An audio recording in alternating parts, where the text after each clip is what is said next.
In the previous lecture, lecture 23, we solved triangles that were right triangles. But obviously that's not the only kind of triangle that we can come across. In fact, there are a number of other scenarios in which we can still solve the triangle without having a right triangle. Now, the trig function values that we looked at in lecture 23 all dealt with the relationships of the sides of right triangles. But if they're not right triangles, we can still use trig function values in a specific way. And in fact, both this lecture and the lecture that follows introduce two new laws that are basically additional approaches to the Pythagorean theorem and the trig function definitions. And they are techniques that we can use to solve triangles that aren't right triangles. In this section, we're going to be looking at the law of sines, which will allow us to solve specific types of triangles. Triangles we will call side-side angle and angle-side angle triangles.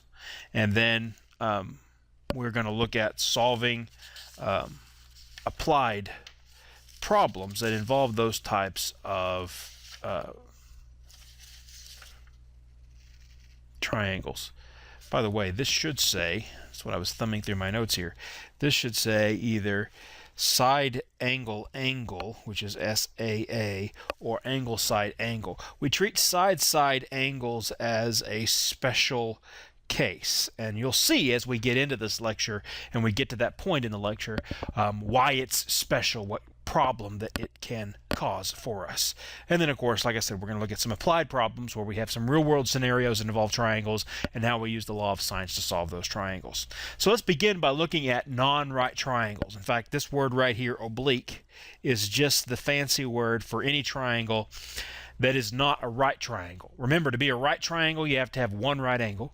So if you don't have a right angle, the triangle is called oblique. And there are two types of oblique triangles. There's the acute triangle, where all angles are acute, and there is the obtuse triangle, where one of the angles is obtuse and you have two acute angles. Now, you can't have two obtuse angles in a triangle because what we mean by obtuse is theta is greater than 90. You can't have two angles greater than 90 because that would add up to something larger than 180, which of course we know the triangle's interior angles only add up to 180. All right, so let's start talking about this naming convention that we have for triangles in terms of how we label its sides and then what we call different types of triangles that we're trying to solve. We will always label an oblique triangle so that side A is opposite angle A and that side B is opposite angle B and that side little c is opposite side capital C. And it doesn't matter what order or where we put them. In fact, this would be equivalent to, say, putting C here and a little c here, B here and a little b here, and A here and a little a here. Remember that we use lowercase letters for sides and capital letters for angles. The key is that the side is opposite its similarly named angle. We mentioned this briefly before, but let's go ahead and formally put it into our lecture notes. To solve a triangle means that we are going to find the lengths and sides, lengths of the sides, measurements of its angles that we don't know. So we want to be able to know every angle, every side length. In order to do that, we've got to know at least one length of a side. For the same reason we talked about in lecture 23, that you can't have only the angles known, because you can have an angle, but not have a unique triangle, because you don't know how big the thing is going to be, but you can still have, a triangle with these angles. The triangle with these angles have the same three angles, but different sizes, so you can't uniquely solve those. So you got to have at least one side. And then you can have two angles, you can have one angle and another side, or the two other sides. All right, so the way that we do this is we label them according to the order in which we know them as you move around the triangle. We let capital A stand for angle, and capital S stand for side. So case one, say we know one side and two angles. We're going to call that either angle, side angle, or side angle, angle. For example, you would be able to see the angle, side angle is if we knew an angle here, this side, and an angle here. That's angle, side, angle, because as you move around the triangle, you know an angle, then a side, then an angle. A side angle, angle, on the other hand, would be if you knew a side and then an angle here and an angle here. Side, angle, angle. Notice how it's not angle, side, angle, because we don't know the side in between. It's side, angle, angle. That's case one. You know a side and two angles. You can have two sides and the opposite angle is known. That's called side, side, angle.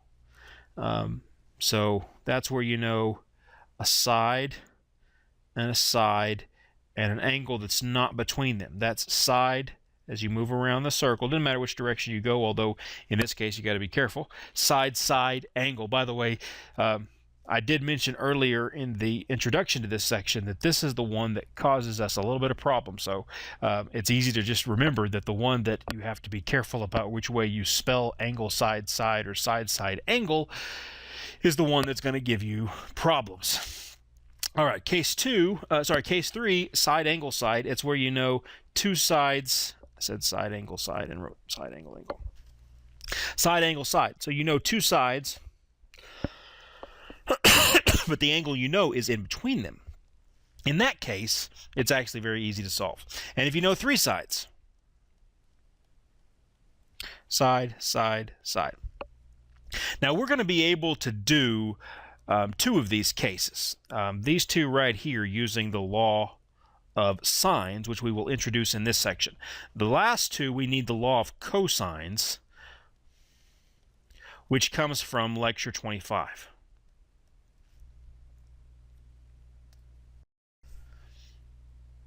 At this point in the lecture, I'm going to do something I rarely ever do, and that's I'm going to give you a formula and ask you to take my word for it and not prove it yet. What I will do is, instead of including it in this lecture, there will be a separate video provided for you that if you want to know the proof of why the law of sines is true, you can go watch that video and I prove it using the definitions of the trig functions and their relationship to the right triangle. It's actually fairly simple to prove, but I'm going to go ahead and just state it here and then use it to solve our triangles. Now, the law of sines says that for any triangle with sides A, B, C and opposite angles capital A, B, and C respectively, that the ratio of the sine of the angle to the opposite side is constant. In other words, sine of capital A over little a, that is the sine of this angle here, over the length of the opposite side would be the same as the sine of angle B over the length of its opposite side, which would also be equal to the sine of C over the length of its opposite side. This is actually three equations in one, because it's sine of A over A equals sine of B over B, it's sine of A over A equals sine of C over C, and it's sine of B over B equals sine of C over C. The key here is that when you know, as in case 1 and case 2, that you have two angles and a side, or a side-side angle, you will be able to use one of these three equations here to create an equation that has only one unknown, and then you can solve for that one unknown. Now, the beauty of case 1 is that you don't have to use inverse trig functions to solve it, but the problem with case 2 is that you will need to use the inverse sine function to solve it, and you can end up with multiple answers as a result. So we will solve that when we get to it. Let's look at some examples, particularly like case 1, where we might use one of these three equations to solve the triangle. We are asked in this example to solve the triangle where capital A is 40 degrees, capital B is 60 degrees, and little a is 4 units. Now, I always like to draw the triangle. Keep in mind, when you draw the triangle, it does not have to be to scale. You don't even have to get it right if it's obtuse or acute. You just need to get the angles and sides in the right place. For example, if I put A, B, and C here, I need a little a here, a little b here, and a little c here. And then I can come back and erase and put in what I know. I know capital A, whoop, didn't mean to erase that whole side. Capital A is 40. Capital B is 60. And little a, which is across from capital A, would be 4.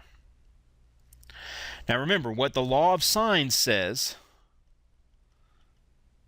is that the sine of an angle over this opposite side equals sine of an angle over the opposite side equals sine of an angle over the opposite side. So what I want to do is I want to look at opposites and see if I can't come up with a pair where only one is unknown. And I see that that's exactly the case here. If I do sine of 40 divided by 4 equals sine of 60 divided by b. In looking at that equation, you see there is only one unknown. And you can solve this by multiplying the b across both sides and multiplying the 4 across both sides, or multiplying by the lowest common denominator to get rid of fractions. On the left-hand side, the 4's cancel, and you're left with b sine of 40 equals 4, because the b's cancel here, sine of 60. And you can solve for b by dividing sine of 40 across. And at that point, you go to your calculator and get a decimal approximation for that length of that side. B would then be 5.4, roughly. By the way, C, capital C, is easy to solve also because we know 2 of its angles, and we know that they have to all add up to 180 degrees. So if you take 180 minus 60 minus 40, or 180 minus 100, which gives me 80 degrees, I know that this angle right here, C, is 80 degrees. So I've got 80 for C, and I've got that 5.4 is B. Now how do I find the remaining little side? That is, how do I find little c? And if you said Pythagorean theorem, you would be wrong. Why would not the Pythagorean theorem, sorry, I didn't mean to say that like I'm Yoda or something. Why would the Pythagorean theorem not apply in this circumstance? It's not a right triangle, which means no Pythagorean theorem. So how do I get the little c? Well, since I know now one of these two sides, that is one of this pair, that is, I know capital C is now 80, I can use the law of sines. For example, I can take the sine of 40 over 4 and have that's the same thing as sine of 80 over little c. And that should be 4 down here, sorry. And solve it the same way I solved the other one. That gives me c sine of 40 equals 4 sine of 80. You can cross multiply or multiply both sides by 4c, and you get this equation that I just wrote. And divide that sine of 40 the other side, you get 4 sine of 80 divided by sine of 40, which gives me, if I plug that in my calculator, a 6.1 approximately. That's little c. This is capital C here. And now I have solved the rest of that triangle using just the law of sines and the fact that the sum of the interior angles of a triangle is 180. Okay, in this problem, we have that capital A is 35, capital B is 15, and C is 5. All right, so drawing the triangle, if I put a 35 degrees here, across from that has to be little a. If I put a 15 degrees here, across from that has to be little b. I don't know capital C, but I know that little c is a 5. In this particular case, at first glance, it looks like I don't have a pair that I could use. And by the way, if you wanted to label this, I should have done this on the previous example as well. This is an angle side angle. That is, as you go around either way, you hit an angle that you know, a side that you know, and then an angle that you know. So this is an angle side angle, case 2. Actually, no, this is still case 1. This one up here was, we knew an angle, and a side, which instead we don't write it AAS, we write it always put the side. Well, actually, we don't. We write that as SAA. I was going to say always put the side first, but we just said angle side angle down here.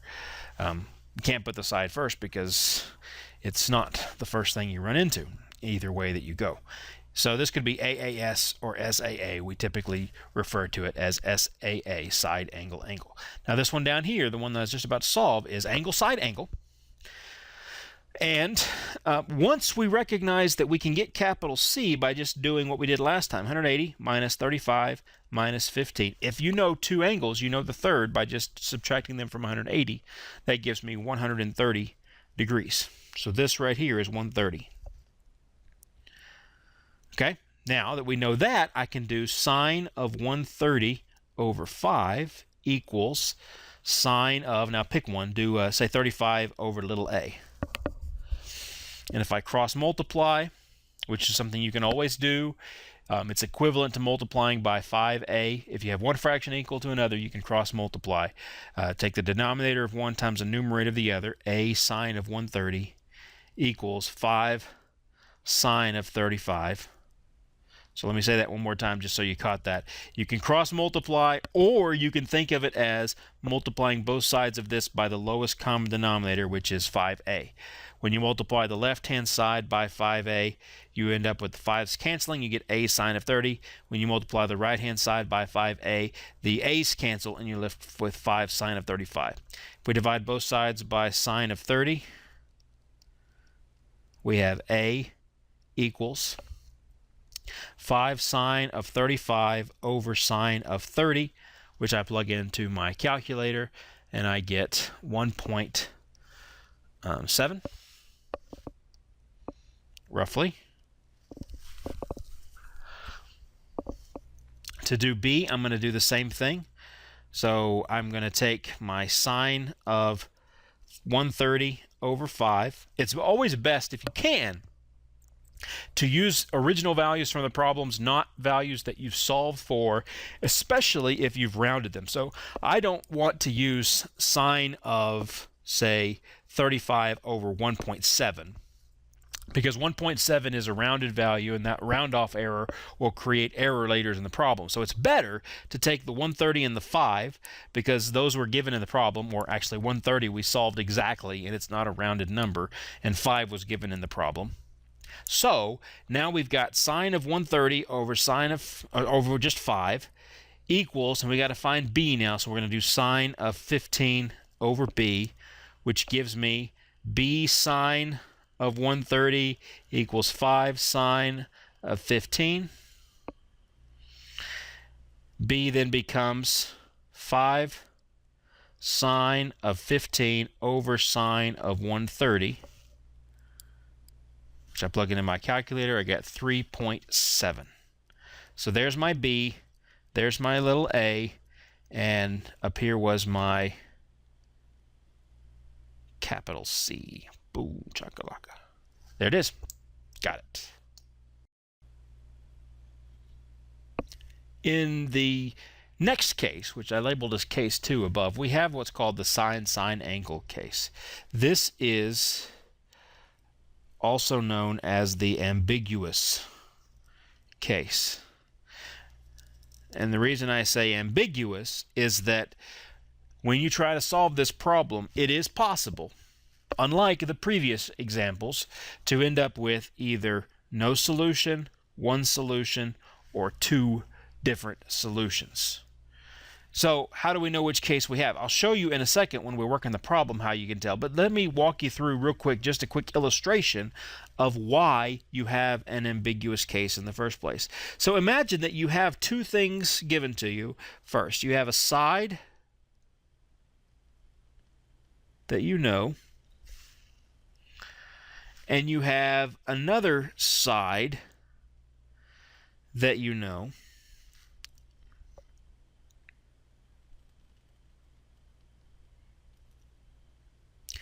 and then you have, so this side is fixed, this side is fixed. Actually, let me change this. Let's say we've got this. We've got a side down here that we don't know how long it's going to be. It's an unknown length side.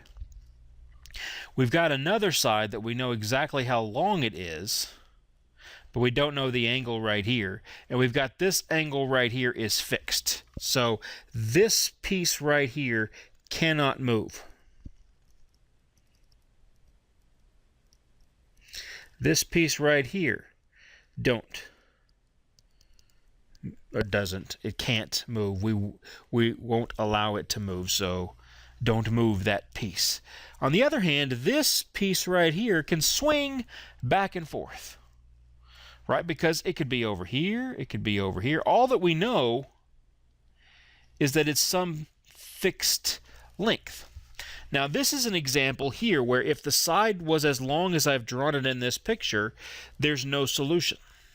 Right? No matter where I swing this thing, it never intersects the bottom side over here. It doesn't ever form a triangle.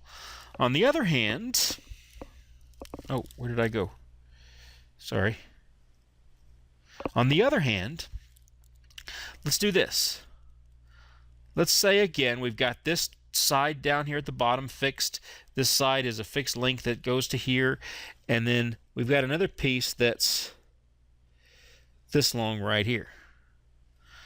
Okay, we know then that this triangle is a solution.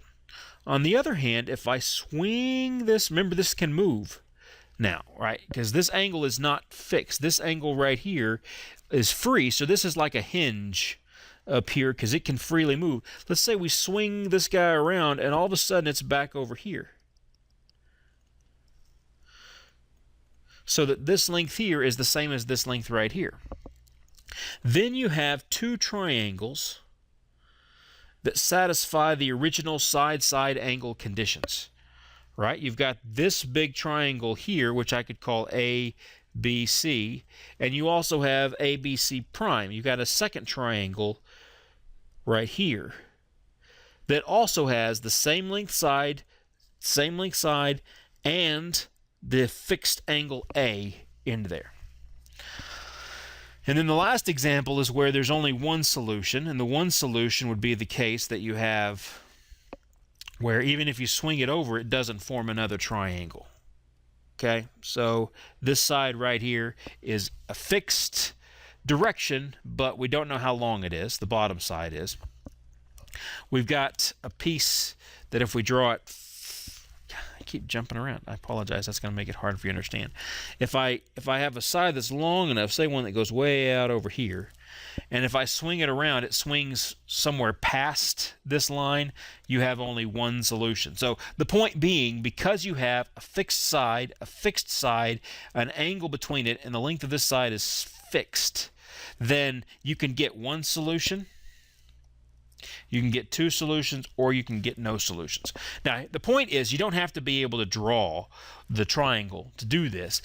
What you're going to have to recognize, though, is that in the process of solving it, we got to pay attention to whether or not there are multiple solutions or even no solutions. And I'll show you how to do that in this next example.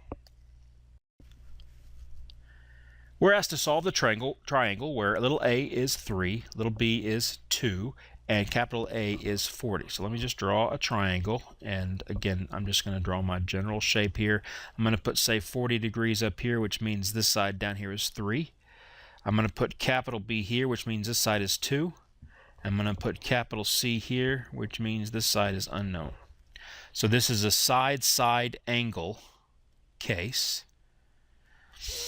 And if I pair these two up and these two up, I can write a law of sines equation that has only one unknown. Sine of capital B over 2 equals sine of 40 over 3.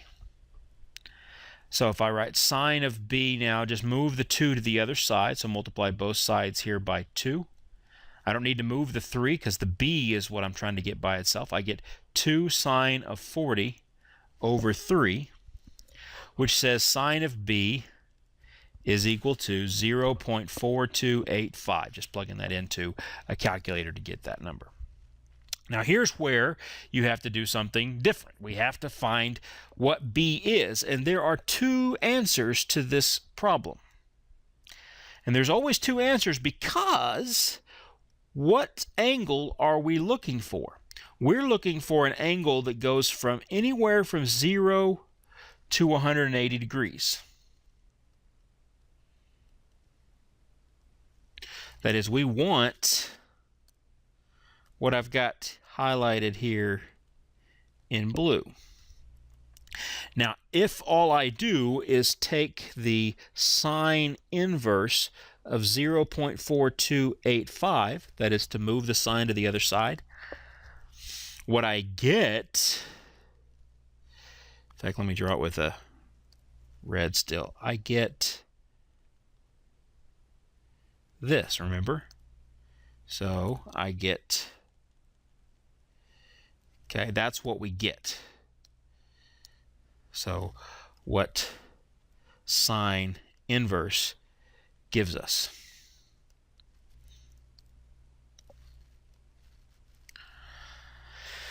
So how do we get over here? All right, that was my question. Well, you'll, of course, recognize that we're always going to get something up here, right? Because this is positive.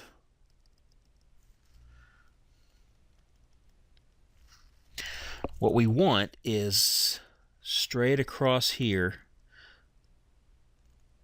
We want this angle that has the same y coordinate, which is going to be 180 degrees minus this same angle right here. So minus sine inverse of 0.4285. That's how we get the angle that's in quadrant 2 instead of only the angle in quadrant 1 that our calculators will give us. Okay? So here's the key to remember.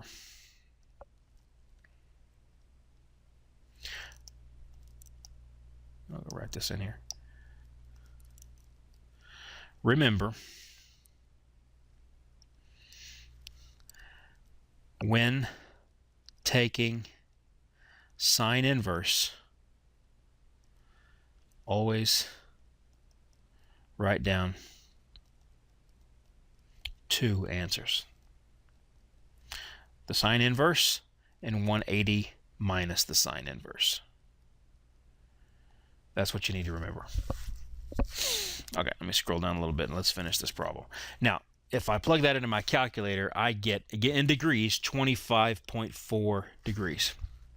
Over here, I get 154.6 degrees because I take 180 minus 25.4. So now I have triangle 1 and I have triangle 2 as 2 possible options. Okay. Now that we know B, let's figure out what C is. Remember, C is going to be 180 minus the A angle minus the B that I just got. In this case, for the first triangle, gives me 114.6 degrees. So there's my C. Now to get my little c, I can use this value that I just got in the law of sine. Sine of 114.6 over little c equals sine of, say, 40 over 3. So with a little bit of work, I end up with c is equal to 3 sine of 114.6 divided by sine of 40, or approximately 4.2. So there's my little c. This was capital C here, and there's my little c down here. Now what about triangle 2? So I basically got to do this problem twice. For problem 2, I would have 180 minus still 40, and now my b, instead of being or sorry, instead of being 25.4, it's 154.6. And if I do that, I get negative 14.6, which is not possible. We are not talking about anything on the coordinate plane. We're talking about triangles. Triangles don't have negative angles, so there is no triangle 2. This is my only solution. So, how do you tell if you have one solution, two solutions, or no solutions? You have one solution if one of them works and one of them gives you a negative angle when you try to subtract it.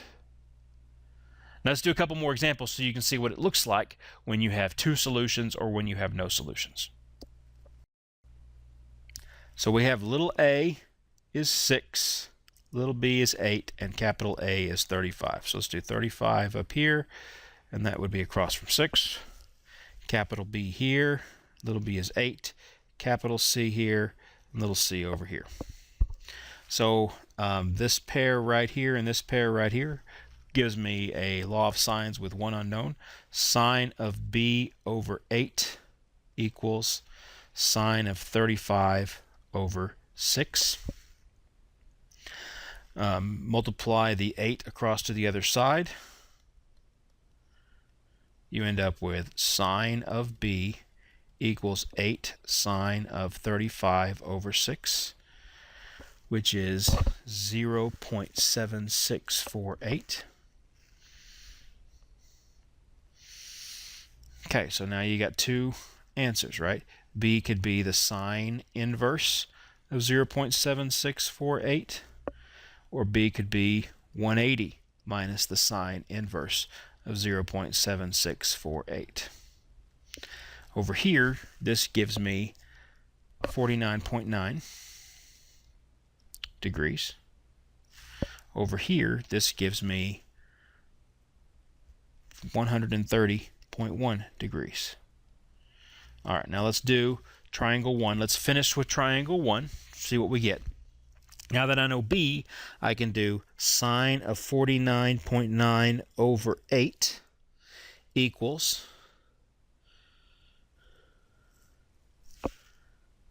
actually I shouldn't do that. That doesn't help me. First I need to figure out capital C, just like I did last time. Capital C is 180 minus 35 minus 49.9, which gives me a 95.1.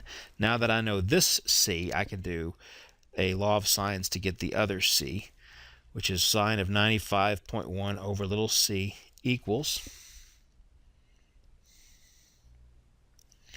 sine of, let's do 35 over 6.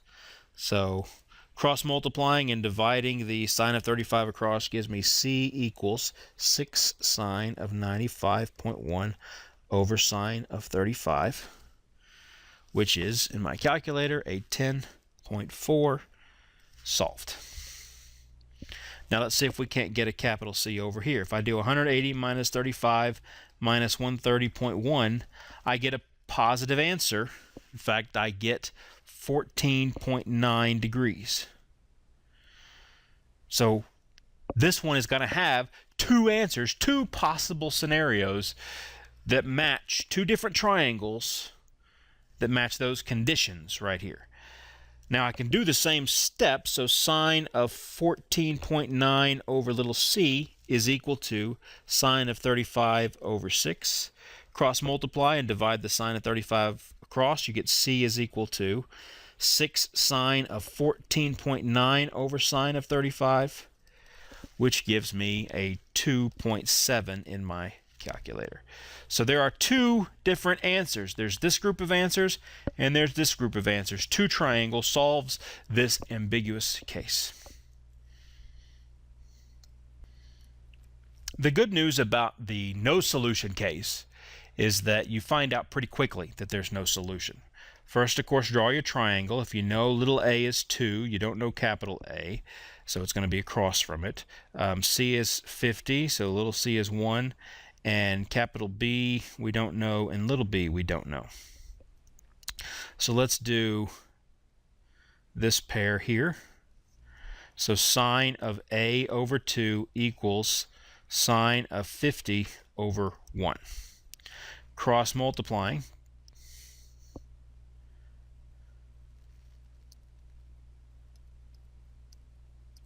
gives me a sine of A equals 2 sine of 50. And 2 sine of 50 plugged into my calculator is 1.53. So I have sine of A is equal to 1.53. Now either you can figure this out using your calculator and you get an error, or you simply recognize that sine is never bigger than 1. It's never smaller than -1. That is, it's never lower, that is to the left on the number line of -1. It's always between -1 and +1. So this has no solution. There is no angle. Like I said, if you plug it into your calculator, you're going to get an error. But you can't do the sine inverse of 1.53. You can only take sine inverses of numbers between -1 and +1. So you know there's no solution. So that's the ambiguous case. You can either get one triangle, two triangles, or no triangles as a solution, but it's side angles are the ones that give us a little bit of extra work or thinking that we have to handle.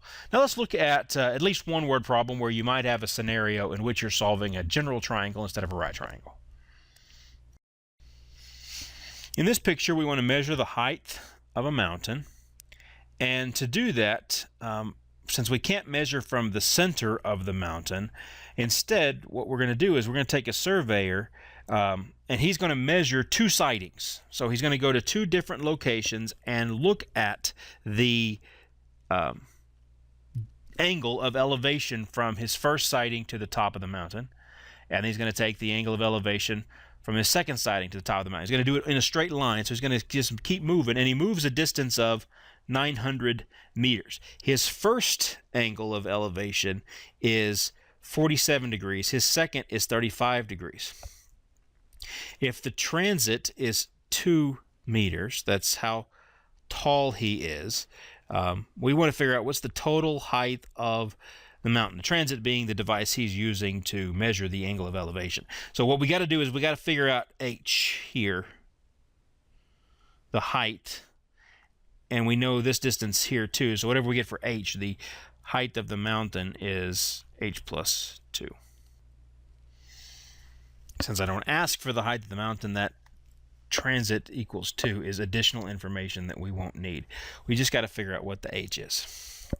Now the problem here, the challenge, of course, is this h here is part of a right triangle. If I knew either, say, the hypotenuse length, either one of these hypotenuse lengths, or I knew the distance at the bottom, I could solve a right triangle. But I only know two things about that right triangle. I know that it's right, and I know that it's got a particular angle. So I can't solve this right triangle, either one of these right triangles. However, if you look at this triangle right here, what do I know about him? I have an angle side angle triangle right here.